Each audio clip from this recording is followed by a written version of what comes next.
Croeso and welcome to Tales for Wales, the pod that never fails to say the truths that no one will say, to out the lizard pedo puppet masters pulling the strings from the shadows, to make Wales great again. Welcome to the only podcast that tells the truth, the only pod that can save you. Never ever turn us off. Give us your money.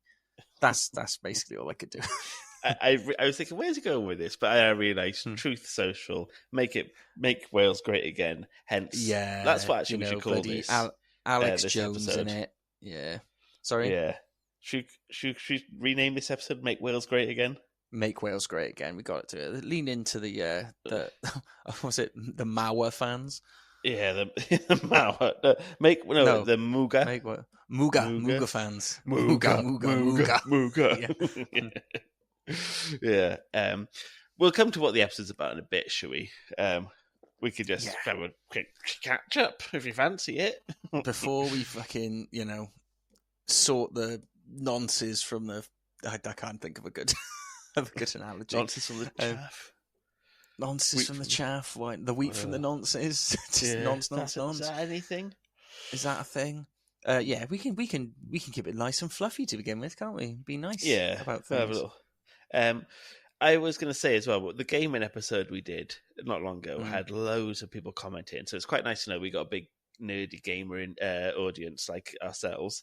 Yeah, definitely. But I didn't realize how many we missed. There was like so many people who messaged us saying, "Oh, you should have. You didn't mention this person. You didn't mention that person." But a lot of people said about The Witcher. Like I knew about The Witcher stuff, but I was like, I thought I don't know why I thought this, but I was like, oh, everyone knows about that. But of course they don't, because why would they? But we have got, for those who are keen to hear more of that kind of genre of Wales, we are planning a sort of return to that. Yeah, topic soon. A lot of people feed into it, so we thought we will come back with a little I always love it when the listeners do that, because it saves us so much work looking into things. We just it's just on our doorstep then. I just took through my notes here for some things we might not discuss before, and one of them was that you can't keep a secret, and and you get upset when we say we often call Jack loose lips. We always say anything he says will come back to his girlfriend or his wife now. But if we'd have said something, you could. He was like that with those wags who had that big argument on Twitter. Rebecca Vardy and Colleen Rooney. Yeah, because you could guarantee I could send a rumor. I could say it to you, and it could get back to the rest of the gang. I'm the original Wagatha Christie over here. Yeah. And I remember one time we said it to you, and you were getting really annoyed, and our mate Andy was laughing so much, and he couldn't stop laughing because someone said. I don't gossip. I only reveal truths. That's what you said. It's so poetic. I don't tell gossip. I only reveal truths. Am I to be tarred and feathers for revealing truths to my fellow brethren? Like you're Edward Snowden. You got some big things. You can't extradite me. I was just telling the truth. What is it? Is it a crime to reveal the truth now? As I've mentioned before, if someone swears me to secrecy, I keep it a secret. But if you don't say those magic words, that's fair game, mate. I can say that to whoever I want. I post that on fucking. Wasn't one of your friends say? Oh no, I won't say that. Actually, that would be too revealing. We can edit it out. But what were you going to say? Idly ho, neighborinos. Oh, he didn't. He didn't say don't tell anyone. Oh, did he not? And also, that was way too juicy to not tell. We should beep out the name there, but keep that in because As I say, if you'd just asked me not to say it, I wouldn't have said it. But that'd have been a hard one. That'd have been a hard one not to do. Ollie came down at the weekend, and we Ollie's quite posh, and he lives in England, and we were in an Airbnb, and someone cycled past the Airbnb we were staying in, and it was like a mum with a kid on the bike, and she, we gotta go get Mammy's fags. She said that. And Ollie was like, I fucking love Wales. I thought, to me, that stuff you hear quite a lot. But it's quite. You wouldn't bat an eyelid at that, would you? All right, gotta go get Mummy's fags, innit? Then I'll take you somewhere. I love that. Yeah. Oh, little day trip down to the pier today, is it? But not before Mummy's fags. You know, Mummy needs her fags, like. It did make me laugh. Brilliant. Sorry. Fantastic. Oh, well, I'm sure you were there saying, listen, Ollie, this isn't a cross section of the entirety of Wales, but then you probably went, you know what, I do see it a lot. But I was going to say, it's a sentence I hear, I didn't really register with me until Ollie was like, what did that lady just say? I was like, oh yeah, I suppose that is a bit mad. Oh man, I've been walking home. I remember being in my home village before, walking back from the shop to my mum's and going through this, there's like a little cut through. And I've been there, and there's been like a mum, walking with her kids, saying like shouting at them and being like, "Oh, can you not be a cunt for 5 minutes?" and stuff like that. And I'm just thinking, I'm just there with my fucking box of Stella, like, oh, I'll just mind my own business. I don't want to be shouted at. As well. I remember one time we were walking through that little alleyway to get to the shops, and a bunch of kids started on us, and I think one of your mum's boyfriend at the time grabbed one of the kids and threw him against the wall. And I thought, fuck. Like I said in the last episode, mate, it's a dog eat dog world. It's rules of the jungle in St. Athan, mate. Yeah, that whole. Did you know when you were younger, alleyways were a lot bigger of a threat than they are now? Well, I suppose I don't go down as many, but when I used to get off the train and go back to my mum's house, I had to go through an alleyway, and I used to always think, I'm going to get battered here. Is that the one under Dinner Station? Well, that's one of them, because that was a scary always, one. To be fair. And I would rate that fucking. Top 5 scariest alleyways. That's what I'd say. One time there was a bunch of kids under there, and me and my friend and my other friend were like, all right, we'll all run on 3 and just try our best not to just to make it through. And we all ran through. The kids just punched us in the head as we ran through.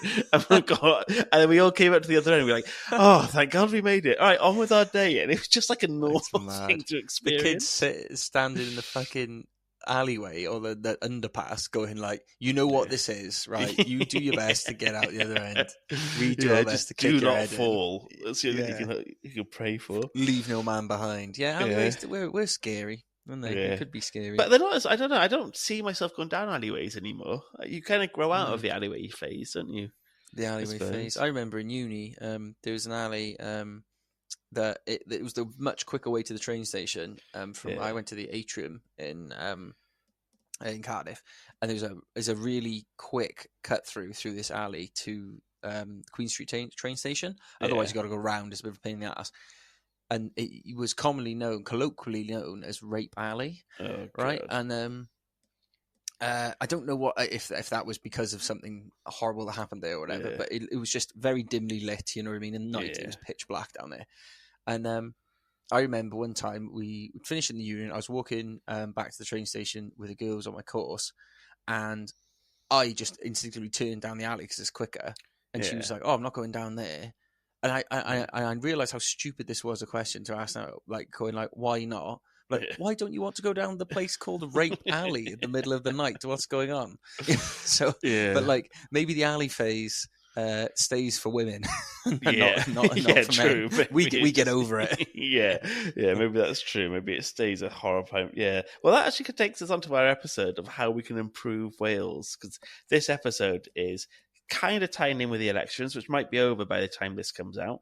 Maybe we could rearrange the episodes so this comes out. We might rejig it so it's timely. Yeah, we could try and do that. But we're trying to cover what our experiences was like growing up in Wales and living in Wales, and what we would do to improve it. So, and I think everybody wants to hear from 2 straight 30-year-old white guys. I think we haven't had a platform. The straight white male voice has been drowned out for too long, if you ask me. Okay. I think we got an idea how to fix things around here. Listen, I think if you guys all just shut up for a second and let the straight white man talk, maybe we could get a few things solved. You know the guys who've been in charge for ages and they fucked everything up? Well, I think we've got an idea or two. How about you give us another go? Yeah. Why are we doing this? We're idiots. But I'm going to say my ideas are so fucking hippy dippy left wing that it's going to make anyone, it's even left wing people annoyed. They're so out. You're going to be Oprah. You get $1 million quid. You get $1 million quid. You get $1 pretty million much quid. that. And I justify every thing by saying, well, if you're going to fund a war, you can fund. That's kind of got one of my stupid ones has got a similar backing to that as well. Well, do you want to go first? You can. I've got one serious one that I've actually thought through and done some research into. Yeah. And then one kind of stupid one, I guess, and then kind of some quick fire ones. But okay, should I tell you how I've done mine? I've done a serious one, and then I've done how to make Welsh more accessible to people, and then I've done politics, and then I've done how to get Wales more prominence on the world stage. So I've kind of broken it into little sections. So should we start with our serious ones first to give this a bit of oomph and heft, or like credibility? Yeah, a bit of credibility, because we just discussed Rape Alley and a bit of crap chat to start the pod off. So some people might have turned off already, but if you're still with us, this is the real thing now. Maybe we edit a bit of this intro. So how would you improve Wales? My first one, was discussing universal credit. So Wales is the poorest country in the UK, and it's one of the poorest regions in Europe. And had Wales kept the money that the land and the people were ravaged of during the coal boom, we'd all be so much richer. Like when Wales was producing coal, it was producing so much coal that the world was needed. It was growing at the same. Merthyr Tydfil was growing at the same rate as New York City. Like it was so much money was coming from here, and none of it stayed here. All got siphoned off to England. It's called a boom for a reason. Exactly. Yeah, but none of that boom stayed here. Whereas in like Scranton and other like steel and coal industries in America, the money stayed there, and the places around there were there was like overflow to the local community. Whereas here, those communities are the poorest in Europe still now, and they got nothing at the time. And the land was ravaged, the people were ravaged. So as remuneration for the past crimes, universal credit should be paid for everyone in Wales by the aristocrats in England to have to pay for this universal credit to make sure taxes don't rise for everyone else. And it's not fair, but I don't care. So, and following on from that, Welsh Gov have a scheme for those leaving care. So anyone who's 18 years of age, it started off between July the 1st, 2022 and June 30th, 2023. They provided everyone who left care with a monthly payment of £1,600. And so even if they had a job, so after tax was like £1,200. Even if you had a job, you still had that money, and people would be like, "Well, that's so unfair. I didn't have that much when I turned 18." But if you have like any network of support, so when you leave care, you're just on your own. You're completely on your own. I used to work in the care sector. Mate. Yeah, you got absolutely nothing. Had I left care at 18 years old and just had to fend for myself, I would have been a drug addict or dead. And loads of children leaving care that's what happens to them. And in cases of young women, it's worse. And it's like, think around you, all the networks of support you have. So if you don't have parents and you haven't got siblings, you might have grandparents, or you might have uncles and aunties. And there's often, and most of us have a network of support. Yeah. People who leave care who don't have that just have to be an adult at 18, and it's so tough. So to get that little bit of support, then financial support, let alone, you still miss out on the emotional and all that stuff. Oh yeah, but just enough money to put a fucking roof over your head and some food. Yeah, and not to be scared about paycheck to paycheck. You don't have to risk all the other things that come with risking if you don't have that network. Because in general, most of people in Wales, Wales is the poorest nation in the UK. If everyone in Wales had a universal income and still worked, people are going to think this is really over the top wackiness. No, mate, I'm a huge proponent of UBI, the old Universal Basic Income. I don't see why. I think, and we've talked about this before, we're the only species on this planet that has to work to exist. Yeah. Everyone else just gets to live. And like with those AI stuff coming out now, I don't know if you've seen it going around. There's the post by some woman who went like, I want robots to like do my laundry, to do my dishes, while I create art and like indulge in creativity. I don't want AI to do all the painting and the fucking music writing and all that, while I still do my dishes and my fucking my laundry. And I don't see why. Like we're at such a technological apex. Yeah. at the moment. Get the fucking robots to do anything. The things that are just things. They don't have any consciousness or anything. Get them to do all the hard, boring shit that no one wants to do. And then we can all just indulge in like lovely creativity. But so people leaving care in Wales already get this financial support. But I don't think it should just be children leaving care. Like, there's around 30% of children in Wales live in poverty already. So that's a huge amount. That's like a disgusting amount. That's 3 in every 10 live in poverty. And 26% of that, so just a quarter, living with families who are working. So it's not like these people are just, they got kids who are on benefits. So out of the 30, only 4% of those are on benefits. The other 20, so the rest of those children who are in poverty, their families are in working households. So if your parents go to work and you're still in poverty, then that's completely unfair. It's wrong, yeah. If we can afford wars abroad, we should be able to afford to feed children at home. And it's like a national disgrace that people who are working parents have children in poverty. And Wales is the worst for it. So I just think everyone should be able to get a certain amount of money, and then they can still do their stuff. But they could be more creative with the jobs they want to do things they actually care about. And I know it's hippy dippy, but why not be hippy dippy? We've had fucking years of austerity, and how shit is the world now? So why not let people live and be better and have a happier life? And just the thing is, if you have that money coming in, that's like your safety net, so to speak. Yeah, you're not as stressed. Your mental health's better. That's a better home life for kids as well, instead of having a parent or parents that are working their asses off like full time and still not making ends meet and stressing and all that, and like you said, it eliminates that need to be like, right, I've got to spend every waking hour of mine earning money just to fucking tread water, And, it's parents who don't get to see their children because they're working all the time, and they have to. Most of that money goes into childcare. I just think we've got it wrong. Like, it doesn't work. The system's broken, and the system isn't working because so many children in Wales are in poverty. So this doesn't work. Let's try something different. And I know Tories will fucking hate it, but fuck them. This is my podcast. So I'm going to spout off what I want to. I remember when we first started this anti-Tory rhetoric. Occasionally we go, "Ooh, should we be saying that?" And then we went, "Actually, this is our fucking podcast. I don't give a shit. I don't give a shit, exactly." And I do feel everyone that even so for Labour to win this election, they're going to need a bigger swing than that they had in 1997. They have to turn places that have like a 20,000, 10,000, 50,000 majority of Tories. Like, it's never. So when this comes out, we might know it if it's happened. But that's not happened before. But that's because so many people are now pissed off with them. It's taken 14 years, but people are so pissed off with the way their politics is. 14 years of absolute shite. But it's just, hopefully it's finally the pendulum is swinging the other way. I just wish more of the big players hadn't quit, so it'd be really humiliating for them when they lose their seats. But anyway, and so that was my first thing. Everyone should get universal credit, and we could fund it by taxing the aristocracy who benefited, because there'd be so many families who don't live in Wales who benefited from Merthyr, from Llanelli, from Tonybandy, all those places. And those people would have put money into fucking stocks and shares and banks and whatever that would have gained so much interest over since then. From now, that could pay for it 10 times over, I reckon. Anyone who has old money, it means it's not money they've earned.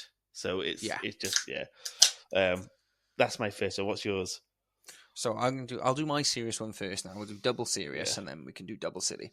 So this is one I felt I've thought about this for ages, and my father-in-law, every time me and him are together, he likes a beer as well. You put one beer with us. If you just drop into the conversation how water is the oil of Wales, my God, we'll chew your ear off all night long about it. But so many, as many people know, it rains a lot in Wales. That's where we get the majority of our water from. You might not know that in England they get their primary water sources from groundwater sources, whereas in Wales we get it from the rain. So it's surface water. So when it rains a shitload in Wales. It fills up or some of our 91 reservoirs that we've got dotted around the country, and that's where we take our water from. And I didn't know this. This is blew my mind. I know it's fucking rainy here, but for every 7 days in Wales, on average, 5 of them are raining. Jesus, 5 of them are rainy days. Yeah, that's how much it rains in this fucking country. So we got lots of water. Now, currently, I'm sure you know this, Franco, but for those who don't, the Welsh Parliament and government, they don't have control over cross-border regulation of water. So, between Wales and England. So, just last year, for example, when the entire UK was going through drought, England were considering pumping water out of Wales into England to maintain supply in England, despite Wales being in drought as well. Like, I'm all for our home nations like helping each other out when we can, but and that'd be one thing if it was pissing it down in Wales, but like a fucking Sahara in England. But it wasn't. We were all in drought at the same time, and they were still thinking, because we don't have control of that, there's nothing stopping English water companies pumping water out of Wales to supply England. And we have the thing. It's the lack of. I'm sure Wales would always help, but it's the taking the means away of our own regulation. If you say, "Well, we'll just taking the choice," isn't it? You know, like, and I have no doubt that Westminster wouldn't give a fuck if people didn't have clean drinking water or ever over here, as long as people in England did. But we were having hosepipe bans last year and all that. We were just in just as bad drought, and the fact that they could just take it is not cool, in my opinion. But anyway, so a bit of background for those who don't know. Wales has two water companies.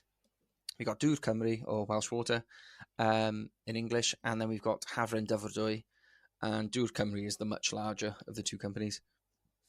Companies in England, like United Utilities and Severn Trent Water, rather, they have licenses to take water from Welsh companies, or from Wales. For example, around 320 million litres a day are pumped from the Elan Valley in Wales to Severn Trent Water to supply people in Birmingham.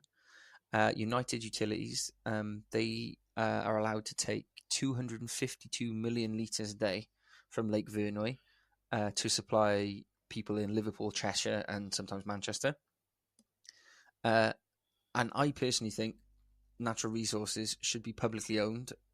I don't like, especially with like the English companies, for example, Severn Trent Water and United Utilities. They're owned by not just private companies, but like foreign private companies. Well, that's the thing. They don't care, So they export 243 billion litres. Because I actually had this on mine for my politics one. But there's 243 billion litres of water is annually exported from Wales. But Severn Trent Water, who, like you said, they own some reservoirs in mid Wales, they sell Welsh water for around £1 billion a year profit. And that's just one company, and that's not their stuff. It's not theirs. It's not theirs. And we touched on this in our Tryweryn video, where they flooded Tryweryn. Yeah. That went to Liverpool, and then Liverpool didn't even use the water; they sold it. Yeah, internationally. It's the same sort of reason I don't like all this stuff. So Dŵr Cymru, for example, that's a not for profit company. It doesn't have shareholders. Yeah. So then it doesn't feel the need to enrich shareholders by like gouging prices or and cutting corners, cost cutting, and all that sort of stuff. Right? Sewage and all that shit. Yeah, and don't get me wrong, they're not doing a great job at all. But at least I read about them, and they're doing. Yeah. It's You're a bit more sympathetic, aren't you? They're not. Because like the CEO, for example, last year he refused his bonus because of what a shocking job they've been doing. Like, how often do you see that? It was kind of refreshing, even though they're doing a shit job. That is something, at least, I think, I respect it a little bit. But anyway, I digress. The point I was trying to make was, while the level of water we pump over to England varies from year to year, I got this thing from this figure from Welsh Gov. On average, England gets around 300 million cubic meters of water from us per year, which is 300 billion litres. And English water companies, they do pay us for this. They pay... to maintain our infrastructure and all that, they pay £2.5 million a year, which sounds like a lot of money, but it works out at 0.000008 pence a litre, which means we get 8 pence per 100,000 litres. And it's meant to be like 2p a litre or something similar. Well, no, it's I was just saying that it's a really shit deal, because the market rate for a cubic metre of water around the world, this is averaging now, is about £1.60. For a cubic metre of water. So for 1,000 litres of water, £1.60. So even if we just charged England the flat market rate, the average market rate rather, that would put an extra £480 million into Wales every year. And the only reason I can see why we're not allowed to do that is basically because the English government doesn't feel they should have to pay us for it. Yeah, like they just feel like it's taking more resources. Yeah, it's when they say like Wales, but whenever they try and pretend that Wales is like the pariah, it's like you've taken from this country for centuries and never remunerated it properly. And this is the next one. Like you said, water's going to become more and more valuable as things get hotter and stuff.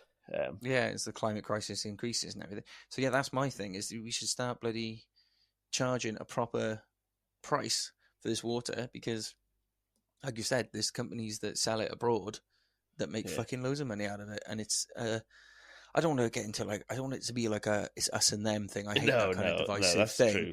Yeah, but this is how you'd make improve Wales. But sometimes it does go and you know full well that the English government, Westminster, they wouldn't have another country do this to them, would they? That's so true. Yeah, I said that to my friend the other day. I said, if you were English and everyone in Scotland and Wales voted to leave the European Union, but everyone in England voted to stay, they wouldn't put up with that. The anger they'd be feeling, because everyone in Scotland voted to leave. Everyone in Scotland voted to remain, and they have to leave because of what Wales and England chose. It's just not on. So you'd fund it through water. I'd also plug a big gap. I think that's 480 million a year is no small change, is it? That could be pumped into all sorts of things in Wales. I'd also fund it through offshore wind and green energy, 100%. And then from there, I'd take back all the land that the Crown Estate owns. So people aren't aware, the Crown Estate own loads of land in Wales and in the UK. They own more land than anyone in the world, I think. I don't know how much money they make from it. And they, in Scotland, because during the yes referendum, one of the rules was if they vote to remain, they get in charge of the Crown Estate. So all the money that the Crown make goes back to their treasury.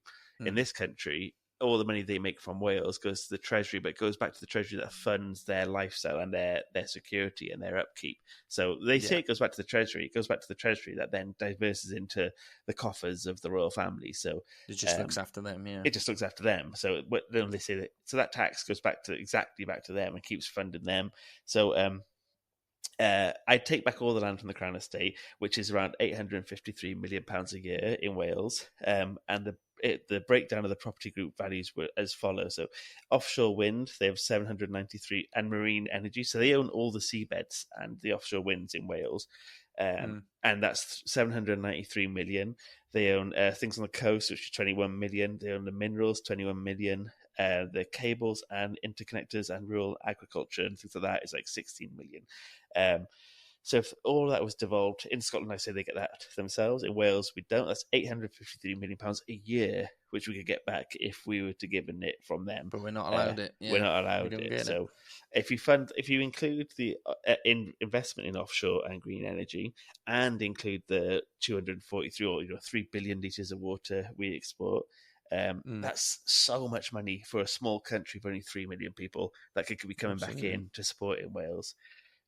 So that's just definitely piggyback on the back of your I was going to say, as part of my the water one as well, like water energy, like hydroelectric, why aren't they've been trying to do that in Swansea for so long, and it's been stalled so many times. So long, yeah. And I genuinely think it's because don't get me wrong, there's some issues with like the biodiversity and shit like that in Welsh Gov, but it's because it would move everything away from fossil fuels. Like yeah. And the thing is, as well, though, we already produce twice as much electricity as we actually use, and that's another thing that gets exported next door. Yeah.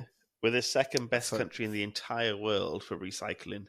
Yeah. So Wales, we held it again this year. Green in certain aspects, but then we're also like, our rivers are like in fucking. Oh yeah, our rivers are filthy. But as in for household recycling, Wales has consistently been in the top, and for the last few years has been second. I think Germany was first top for a while. 5 for years, haven't we? And then we just bumped up to 2, I think, recently. Yeah, this year, I think, and we've been 2 before, where Germany was first and we were second, and now Germany been knocked off, and they've dropped off quite a lot, and we're still second. So, we're a conscious green country, and we could be using so much green energy if we were allowed to, but we got fucking shackled by old Rishi Dishies, hopefully on his way out.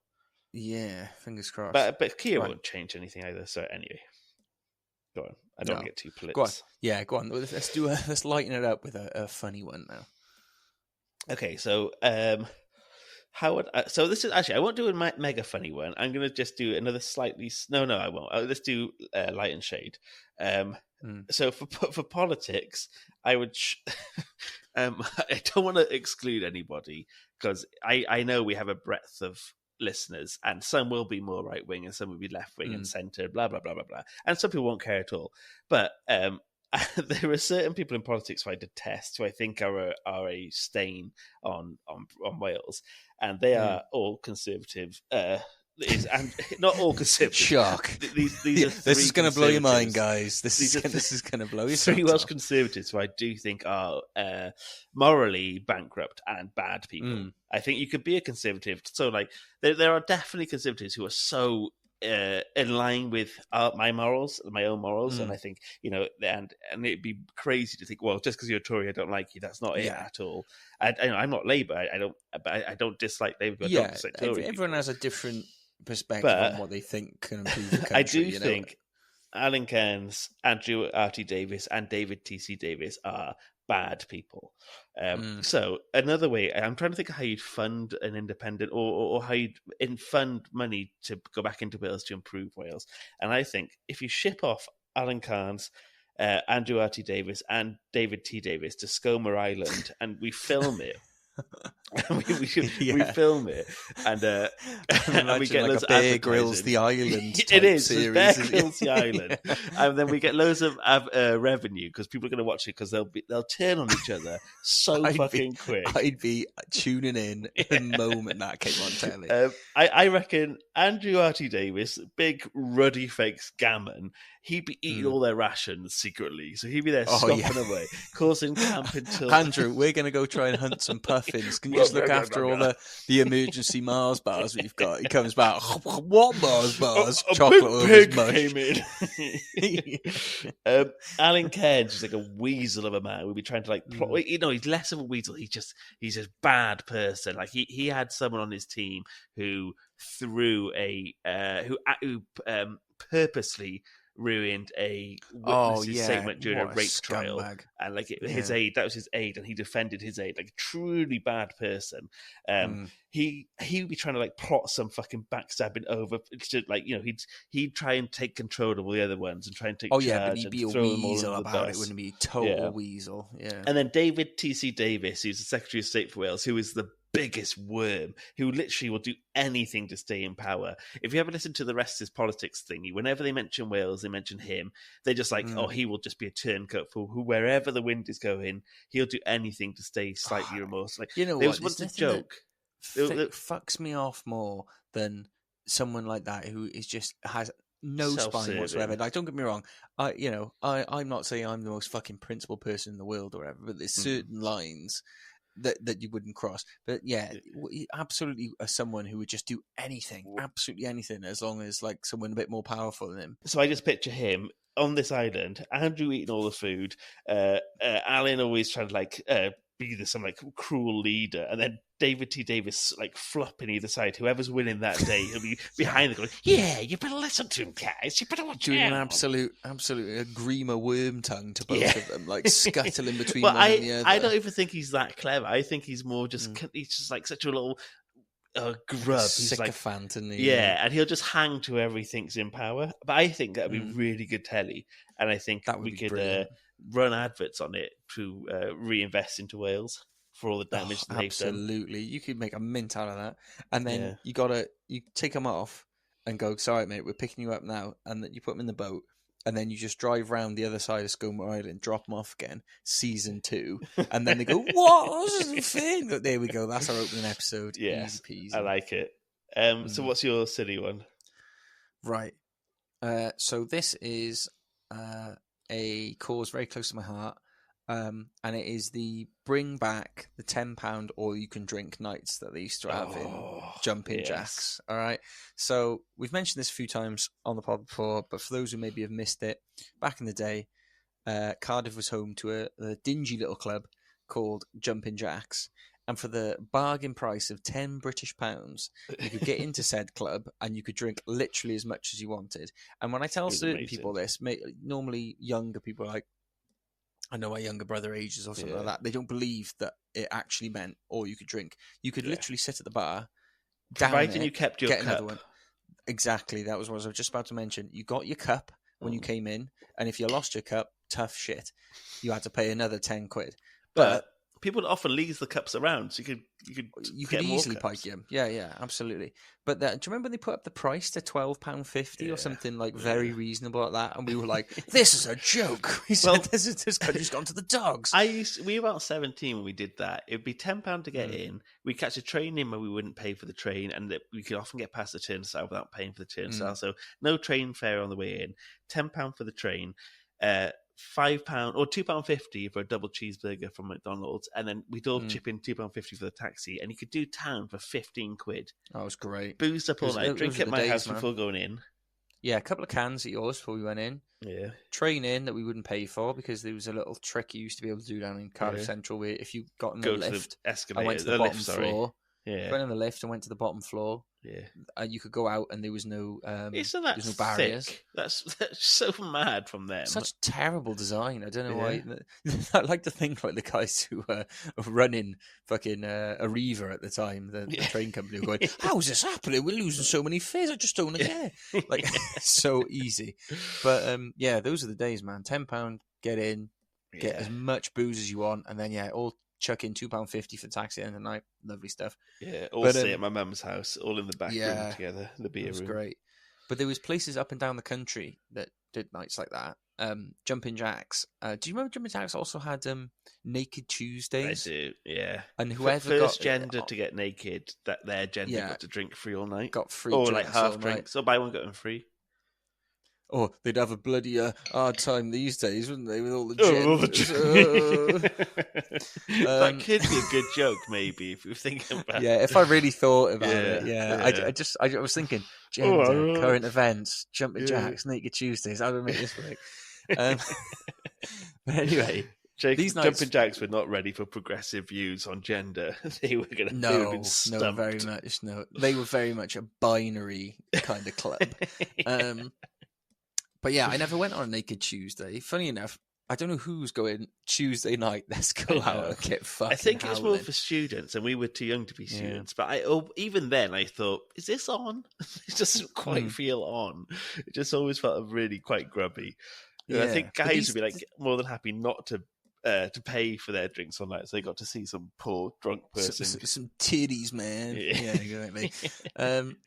Jumping Jacks, though. Did you know that Jumping Jacks was open for 10 years? Wow. Like, I thought, if I was to hazard a guess, I would say maybe it was around for about 5 years. Well, we probably got there when it was halfway through its stint, so we probably I think that's what it is. Is I just experienced like its 5 year. We were like 17, and we used to go with like my brother would sometimes be there, who was a bit older, and our mate Ryan was there, who was quite a big guy, but there was quite a lot of fights we'd have in there. And it was and as 17 it was like fighting adults. It was quite it's a bit tense. Mad, isn't it? Yeah. I remember I got off with a girl there once who was about like 20, she was probably about 37, and she looked like the footballer Kevin Keegan. And she was nice. I remember I got off with a girl there, and I'd never kissed a smoker before. Oh God, it was horrible. I kept at it though. I fucking soldier that I am. So yeah, the whole reason I put this on the list is because I think Wales could be a beacon to the rest of the UK. Will it solve the cost of living crisis? No, of course it won't. But will it exacerbate our drinking problems? Of course it will. Of course it will. Are we going to make a laugh? Imagine I can pop into town and drink my fill for a tenner to numb myself from the world's problems. That'd be on a Friday night. That'd be a huge value to me, and also to others, I reckon. Yeah, I think. You know, they'll be over in England moaning about fucking £6 pints, like I've done many a time. Then we'll bring in tourism. Yeah, we'll be living the it large worst in kind of Cymru. tourism. supping back on unlimited fucking sex in the pools. That's one they used to do back in the day, I recall. And I used to think it was cool to... I'm not having a sex on the beach, I'm having a sex in the pool. What, is that a drink? Yeah. It was... I can't remember what it was, but it was blue. I remember it was blue instead of like orange. But yeah, and as for how could bars afford this, I don't really know how they afforded it back then, to be honest, back in the noughties. It's a lot now. Yeah, let alone now. But... we subsidise loads of shit already with our taxes. So, money scrounging fucking... The farm industry. Industry, rail companies, energy companies. Yeah. Why not subsidise the £10 all-you-can-drink nights on a Friday? I think the nation's mental health would peak, and I reckon, we'd be there. We'd be there every Friday, and I think most people would be, if you had any sense about you. So bring back the £10 all-you-can-drinks nights. That's my... basically catch-all to make Wales better. So my next one, to make Welsh more accessible, we've got to get rid of any pomp or snobbery or exclusivity that makes some people they might look down and mock the way other people use the language or speak the language. Yes, I've got this on my list as well, actually. It's very easy if you come from a Welsh-speaking background with a Welsh-speaking family in a Welsh-speaking area, to be able to thrive speaking it. Or not thrive, but to be able to use it. But people who don't come back, like me and you, for example, when we went to places like, we've said this a bunch of times, but when you went to places like Aberystwyth, you'd sometimes get caught with like a real exclusivity that made the language unappealing and self-righteous and self-contained, and it wasn't very inviting. And for a language that is a Welsh language, that's the last thing it needs, is to have infighting from it. Absolutely. So anyone who's caught judging someone else's Welsh has to... It comes into law, and they have to... A part of the punishment for this is they have to dress up like Morris dancers, and they have to wave Union Jack flags about, and that's for a week, for a month. And I reckon the ultimate punishment for a Welsh person. Yeah. Morris dancers and Union Jack flags, which would properly prop off a true blue Welsh person. Oh, 100%. And in that, you don't... So, like we said, we went to the first ever Welsh language school in the Vale of Glamorgan, massively English-speaking area, and it had lots of different challenges. But one of the things was, if you're caught speaking English, you'd get cosped, you'd get punished, you'd get, detention, you'd get loads of trouble. I'm sure this wasn't unique to just our school, but in our comprehensive school, you had Pwyntiau Clwyd and stamps diffyg, which are like merits and demerits. So merits and demerits essentially. And if you were caught speaking caught speaking English, you could get a demerit point. You know what I mean? And it was very much you get in trouble. They came down on you like a ton of bricks, didn't they? Literally the saying they would say to you. They'd say, we shared a school with Barry Boys. They said, "Oh, so you're trying to say, I'll taflu ti dros y fence. If you're speaking well English, I'll throw you over the fence myself." And that's what he used to say to us. He'd throw us over the fence, and we'd come down, like a ton of bricks. Yeah, because we were right next to an English speaking. Yeah, but that causes you to resent a language when you're getting told 100%. Off next to it. So don't tell children off for speaking English. And I get that if you want to preserve the language in a Welsh language school, you've got to encourage Welsh speaking. Otherwise, it just becomes an English school. Positivity trumps negativity all the time. Do the positive reinforcement as opposed to the negative punishment. So speaking English, instead of associating Welsh with punishment, you should be given rewards for speaking it, and children should be given extra dinner time, whatever. If you're caught consistently speaking Welsh with your friends, and reframe it so the more you use it, the better you get, rather than the less you use it, the more punishment you get. Because then you're like, oh fuck it, I can't be arsed. So every time you build that corollary of Welsh and punishment. I remember getting annoyed in school because sometimes we'd be chatting and we would be talking in Welsh because we knew our teacher was Neo or whatever. Yeah. But you'd quote like a movie or quote like a fucking pop culture reference of some kind, which is obviously going to be English, and yet you still get fucking dogged on for it. Yeah. And that used to piss me off a bit because do the Welsh are not allowed to reference things? Yeah, that's as well. Yeah, I can't acknowledge that there's another language, and I think me and you, if it's not evidence, massive advocates of Wales and the Welsh language, but Absolutely. It's just the way it's taught is fundamentally wrong. I think. Did you see? Because one of the points I made I wrote notes here for saying the similar thing. Did you see recently? So there was this. She went viral as far as viral can go in Wales, I suppose. that Ruby Davis. She was a little girl competing in the Eisteddfod. Yeah, she was from Llanelli actually, because she had a great accent. Yeah, and if anyone's seen the video, it's very good. It's really lovely. It's very, very cute. She won a recital competition in the Earth. The Earth is like so you got the Eisteddfod, right? The big Eisteddfod's coming up in a couple of months. Yeah. But then there's the Earth Eisteddfod. It's kind of like more geared for kids. Yeah, and the Eisteddfod's a poetry and literature festival, the biggest in Europe. That's it, yeah. And so she did like a recital in Welsh, and the category she was competing in was a recital for Welsh learners between year 5 and 6. Yeah. So she's a Welsh learner, right? And then she's from Llanelli, very south. And the presenter that was kind of talking to her is a Gog. She's North Wales. And she was sort of semi-English, semi-Welsh talking to her. And she was saying at some points, it's a very cute video, isn't it? It's like, she says, I'm so happy and all this sort of stuff about winning and all this. And she tries to ask her some questions in Welsh. To be fair, she's year 5 or 6. What are you there? Like 10 years old? Maybe less than that even. She's a 10-year-old. She's in front of a crowd of people, whatever. And at one point she says, I don't know what you're saying, because she's speaking Welsh to her. And now I was like, it's a very cute video. But I looked at the comments on this video I saw, and you're still getting people going like, it's a disgrace. She's at the fucking Eisteddfod and she's not speaking Welsh. She doesn't understand Welsh and all that sort of stuff. And it's like, man, A, she's in a fucking Welsh learners category. Yeah. B, she's fucking 10 years old. She's on stage in front of 1 million people. And also, to be honest, she is from Llanelli. Any Welsh she does know probably doesn't sound anything like what someone from North Wales would sound like. I mean, like, how many people have you spoken to in Welsh from North Wales? And even you, like, even I struggle with it sometimes if it's a really thick accent. You know what I mean? And I saw comments as well saying, why is that lady speaking Welsh to us? Like, well, it's a Welsh language festival, so she's doing it. And the interview is great. When she said, she switched to English really quickly, and she'd say it in Welsh. She's very sort of spot on with it. She can tell. Like, but to me, that video is a perfect example of how Welsh should be. Someone who's learning it gets to enjoy the celebrations and the fun and all that stuff, whereas usually the Earth could be could feel exclusive. If you don't get the language, you don't get to join in. This girl who's gone viral doesn't know the language amazingly, but did this fantastic performance, and then got to celebrate it, got to be on telly, got interviewed in Welsh and English. The recital is fully flawless, in Welsh. And don't be wrong, and she's brilliant. It's absolutely brilliant.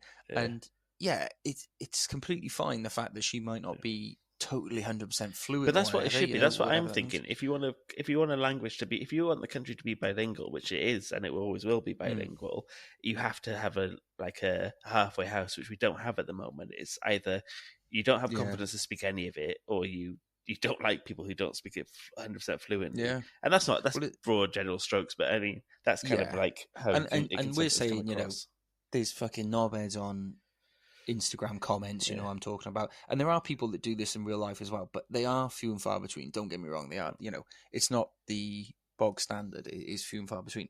But the fact that it exists does put people off. Like me and Amy went on a trip to North Wales last year. And I have been in Welsh education since fucking nursery. And I was nervous about speaking Welsh up there. Do you know what I mean? I did it and I felt great about it, and it was fine then. But originally I was nervous, and he was going, why are you feeling nervous? Said, you have literally been in Welsh education since you were like 5 years old. And it was like, shit, why am I feeling nervous? Because you're worried that you're going to be judged because you're not getting it perfect. And the language can, like we said this so many times, the language can often be too academic, and it's not. It thrives when it becomes organic and community driven. We got the Dr. Cry coming back on soon, so we'll hear his thoughts on all that. That'd be a good topic to bring out with him. What's your next one? So one I've got is a semi-serious one. This is just a little quick fire one mine though. Train route from south to north, or north to south, whichever way you want to look at it. Because for those who don't know, we can't get from the south of our country to the north of our country, or the west on public transport. Or you can get from south to west. Well, you can't get to Aberystwyth. You can get to Carmarthen, and then Carmarthen has to go all the way to Shrewsbury. Sorry, no, I mean, I was thinking you can get a bus, but train-wise... No, you can't. Train-wise, if you want to get up north or you want to get to west, you got to go out of our own country. You got to go into England.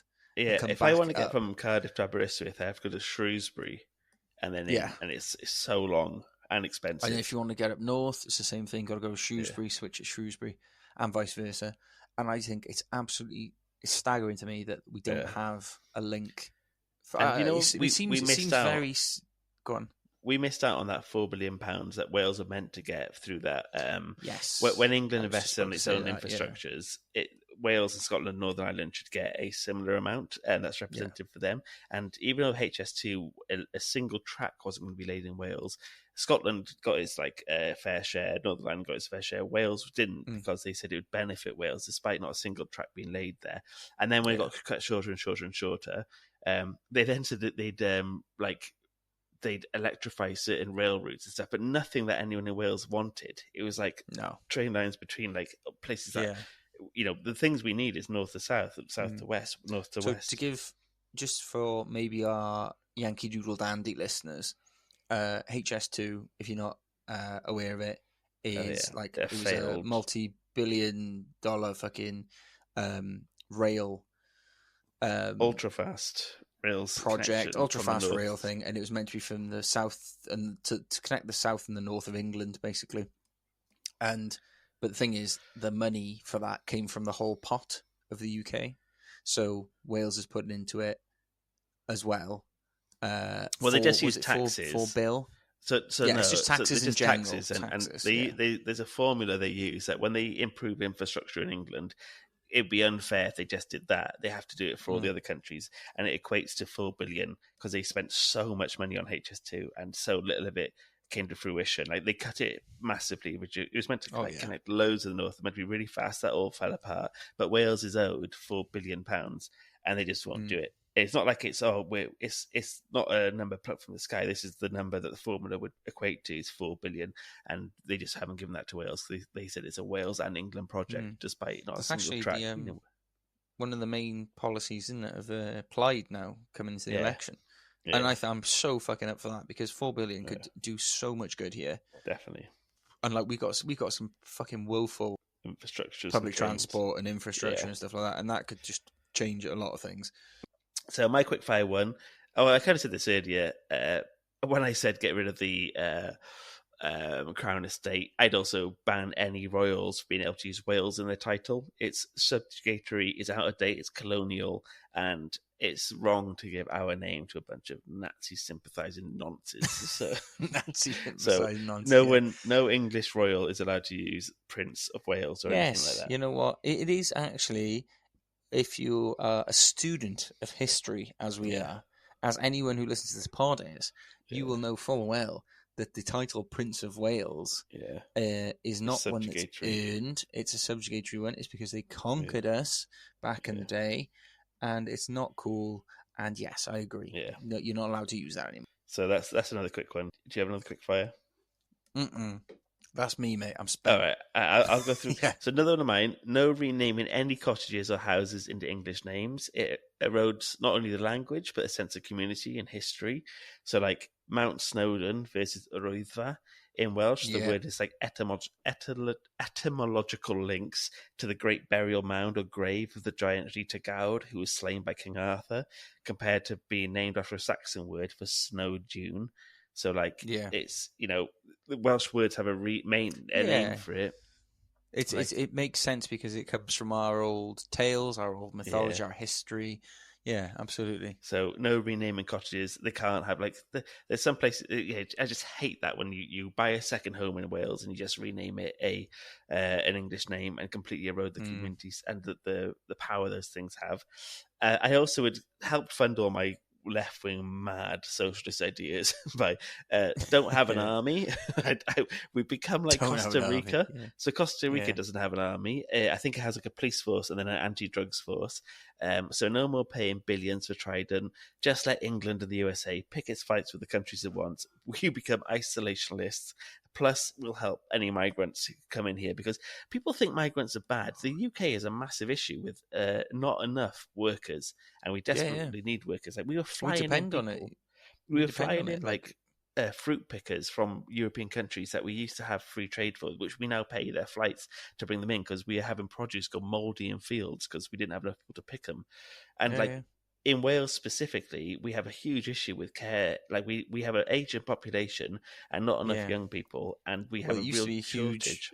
A chunk of our care workers were migrants overseas, and now because we had the fucking great idea of Brexit, we don't get them as easy, and there's a huge deficit. Well, we said Llanelli a few times tonight, but there's a care home in Llanelli where two of its care homes, big care homes, have to do further cuts to occupancy so they can have less people there because it's become more and more difficult to hire overseas workers because no one else in the UK really wants to be. Well, that's not true. There's not enough people in the UK who want to be care workers, so we need to have people in. So we become an isolationist country. We continue our proud tradition of accepting refugees and looking after people who need help, and also assimilating them into the culture and getting them to work in the culture. People are going to fucking hate all these mad ideas, but well, like we said, it's our fucking podcast. Well, we really do always also, say what we want. Wales is poor. We already broke. None of us are millionaires. So why not try something different? I know I can already hear the screams of the people going, "Oh, we're going to afford that. We can't fucking afford anything anyway. We're fucking poor." And shit. if things were going right, if it ain't broke, don't fix it. But it is broke, so fix it. And obviously, these are like pretty mad ideas.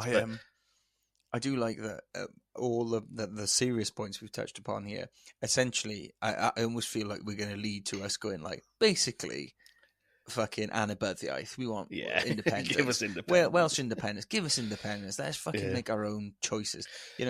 People people always say, "Oh, you could never last on your own." Blah blah blah. You know what? Fucking I fucking back us doing it on our own than in this shit show that we've been on for the last fucking God knows how long. Well, you know what I mean? Part of that, so every child should be taught Welsh history, so not just English history, because we learned English royalty and Russian history, and it's crazy. Like I went through 2 Welsh language schools, and I didn't get taught anything really about Welsh history. Hey, I was talking about this with my father-in-law. Right, he was born in England, but he lived all his life essentially in Wales, right?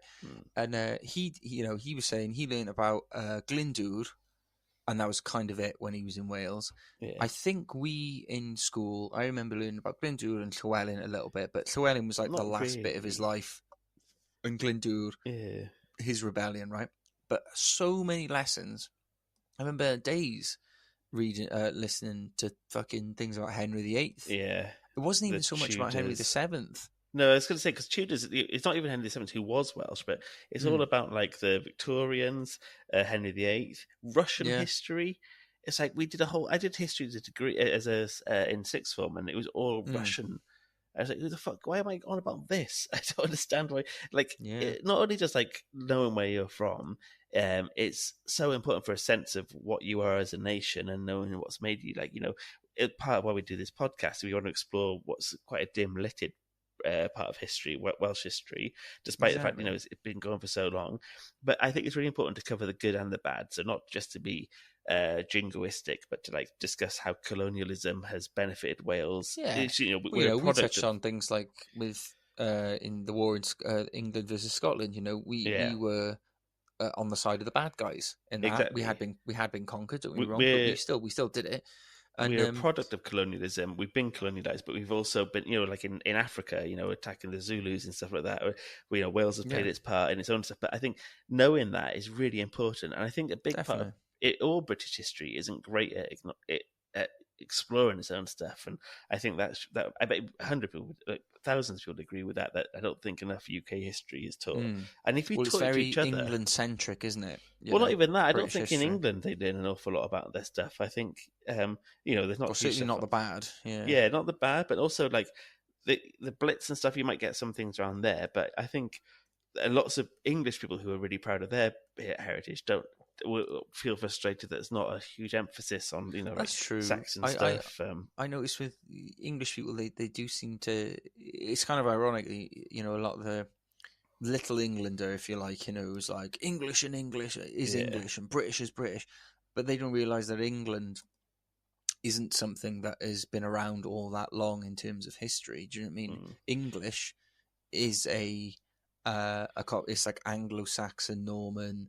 Yeah, it's a colonialised place in itself. Yeah, exactly. And but I do feel ironic. But I feel bad for English people because those who aren't, and like often you see the English flag and it's kind of been hijacked by jingoists and right wing people who are quite get out of my country vibe. Where people who just love history often do, and lots of my friends who are really proud of being English. If you say that, you often get tired of being a certain type of person. Whereas if I said I'm proud of being Welsh, you don't get the same tarage. But mate, in England, you do. The nail on my head there. Like if someone says they're proud of being Welsh, I'd be like, absolutely, mate. I'm exactly there with you. Someone says they're proud of being English, I'd be like, oh, you're an absolute scumbag, right wing, fucking Brexiteer. Yeah, but which isn't fair at all. And but it has been hijacked, isn't it? Yeah, like you said it's been sort of co-opted.